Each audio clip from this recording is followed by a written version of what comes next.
గత సంవత్సరం 2024లో కజన్‌లో జరిగిన బ్రిక్స్ సదస్సులో ఈ కాన్సెప్ట్ వచ్చిందండి. అంటే డాలర్‌కి ప్రత్యామ్నాయంగా ఒక కరెన్సీ తీసుకురావాలని. దానికి సంబంధించి బ్రిక్స్ నేతలు డిస్కస్ చేశారు. ఆ రోజైతే ఆ స్టేజ్ మీద పుతిన్, రష్యా అధ్యక్షుడు పుతిన్ ఒక బ్యాంక్ నోట్ కూడా చూపిచ్చారు. ఇది బ్రిక్స్ కరెన్సీ అని చెప్పి ఒక ప్రోటోటైప్ ఒక నోట్ కూడా చూపిచ్చారనమాట. అప్పట్లో వాళ్ళు దీనికి యూనిట్ అని ఒక పేరు కూడా పెట్టాలని నిర్ణయించుకున్నారు. సో, ఇలా చాలా ఊహాగానాలున్నాయన్నమాట. అయితే డీ డాలరైజేషన్ అనే కాన్సెప్టు లేదా డాలర్‌కి ప్రత్యామ్నాయం అనేది అంత ఈజీ అయితే కాదండి. ఎందుకంటే ఇప్పటికి కూడా ప్రపంచవ్యాప్తంగా గ్లోబల్ ఎక్స్‌పోర్ట్స్‌లో ఫెసిలిటేషన్ చేసేది డాలరే. దాదాపు 54% గ్లోబల్ ఎక్స్‌పోర్ట్స్ అంతా కూడా డాలర్ రూపంలోనే జరుగుతాయన్నమాట. దాదాపు గ్లోబల్‌గా ప్రపంచవ్యాప్తంగా ఫారెన్ ఎక్స్‌చేంజ్ ట్రాన్సాక్షన్స్ 85% దాదాపు 85-88% డాలర్‌తోనే జరుగుతుంటాయి. దాంతో పాటు ఈ గ్లోబల్ ఫారెన్ సంబంధించిన ఈ రిజర్వ్స్ కూడా ఎక్కువగా 50% పైనే డాలర్ పైనే ఉంటాయన్నమాట. గ్లోబల్ రిజర్వ్స్ కూడా.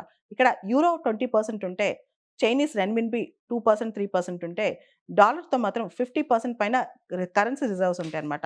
ఇవన్నీ చూస్తే డీ డాలరైజేషన్ అనేది అంత ఈజీ అయిన పని కాదు. డాలర్‌కి ప్రత్యామ్నాయంగా కరెన్సీ తీసుకొచ్చినా అదంత సక్సెస్ ఇమ్మీడియేట్‌గా అవుతదని చెప్పలేం. అయితే ప్రపంచ దేశాలు మాత్రం అమెరికాకి, డాలర్ గుత్తాధిపత్యానికి భయపడుతున్నాయి. ప్రత్యేకంగా స్విఫ్ట్ సిస్టమ్‌లోంచి అందరిని బయటకి నెట్టేయటం, రష్యా పైన శాంక్షన్స్ వేయటం, ఇవన్నీ చూస్తే మనం దీనికి ప్రత్యామ్నాయంగా ఇంకేమైనా ఆల్టర్‌నేటివ్ తీసుకురావచ్చా?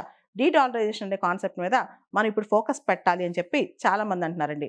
ముఖ్యంగా బ్రిక్స్ దేశాలు కావచ్చు, ఆ తర్వాత రష్యా, చైనా ఈ దేశాలన్నీ కూడా ఈ డాలర్‌ని పక్కన పెట్టి వాళ్ళ ఎక్స్‌చేంజ్ పేమెంట్స్ కానీ, వాళ్ళ కొత్త కొత్త సిస్టమ్స్ కానీ తీసుకొస్తున్నాయన్నమాట. ముఖ్యంగా మనం చూస్తే స్విఫ్ట్‌లోంచి రష్యాని తీసేసిన తర్వాత రష్యా కూడా ఎస్‌పీఎఫ్ఎస్ అని కొత్త సిస్టమ్ తీసుకురావటం, చైనా కూడా సీఐపీఎస్ అని తీసుకురావటం ఇలా ఆలోచిస్తున్నాయన్నమాట.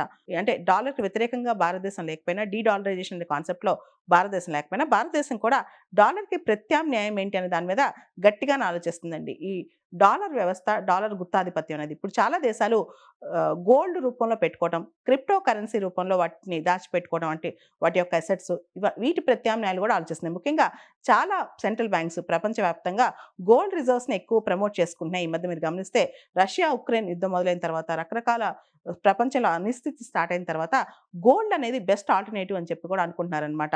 ఈ డాలర్‌ని అందరూ కూడా పూర్తి స్థాయిలో నమ్మకం తగ్గింది. కానీ ఇప్పటికి కూడా వరల్డ్ ఎకానమీ అనేది ప్రపంచ ఆర్థిక వ్యవస్థ అనేది డాలర్ పెత్తనం మీద నడుస్తుందని చెప్పొచ్చు.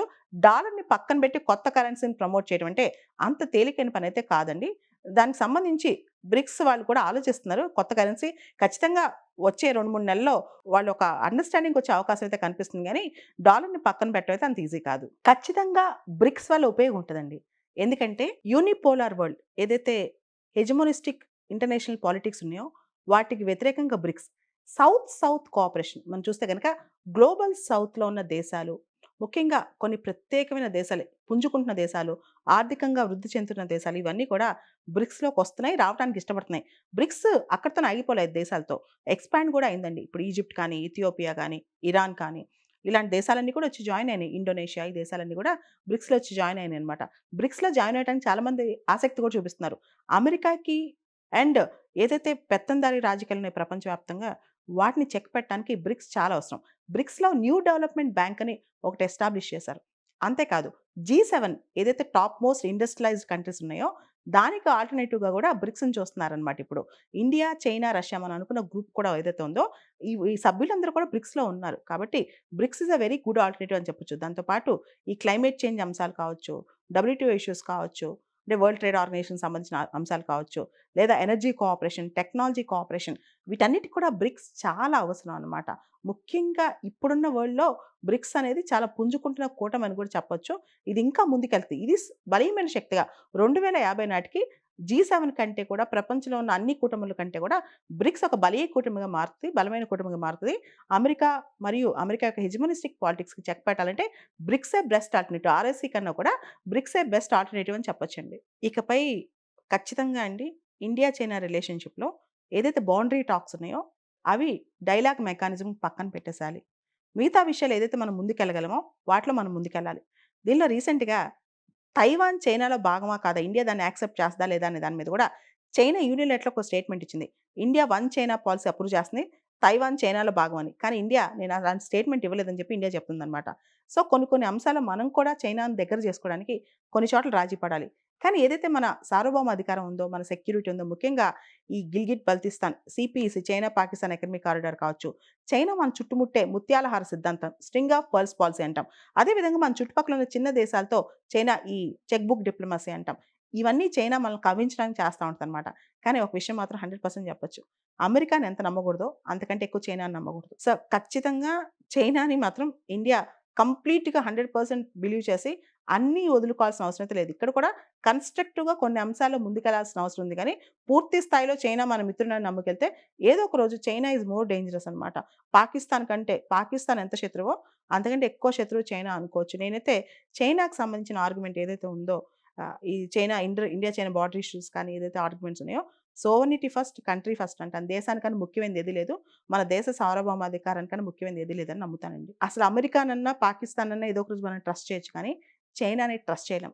1962లో కనీసం ఎటువంటి హెచ్చరిక లేకుండా, ఎటువంటి ముందస్తు లేకుండా, మనం చాలా తక్కువగా ప్రిపేర్డ్‌గా ఉన్న టైంలో, ప్రిపేర్డ్‌గా ఉన్న టైంలో చైనా మన పైన యూనిలేటరల్‌గా అటాక్ చేస్తుంది. 2020లో కూడా మనం 20 సోల్జర్స్‌ని, 20 మందిని కోల్పోయాం గాల్వాన్ వ్యాలీ. ఇంకా మనసులో మనకు ఆ బాధ గాని, ఇది ఉందనమాట ఇంటెన్సిటీ. అదేవిధంగా అరుణాచల్ ప్రదేశ్ మొత్తం 90,000 స్క్వేర్ కిలోమీటర్ల అరుణాచల్ ప్రదేశ్ మొత్తం తందే అని చెప్పి, అరుణాచల్ ప్రదేశ్‌లోని మన గ్రామాలకు చైనా పేర్లు పెట్టుకుంటది. దలైలామాకి మన ప్రైమ్ మినిస్టర్ బర్త్‌డే విష్ చెప్పినా చైనా దాన్ని ఖండిస్తది. దలైలామా అరుణాచల్ ప్రదేశ్ ఎళ్ళినా దాన్ని ఖండిస్తది. సో, చైనాని ఖచ్చితంగా నమ్మకూడదు.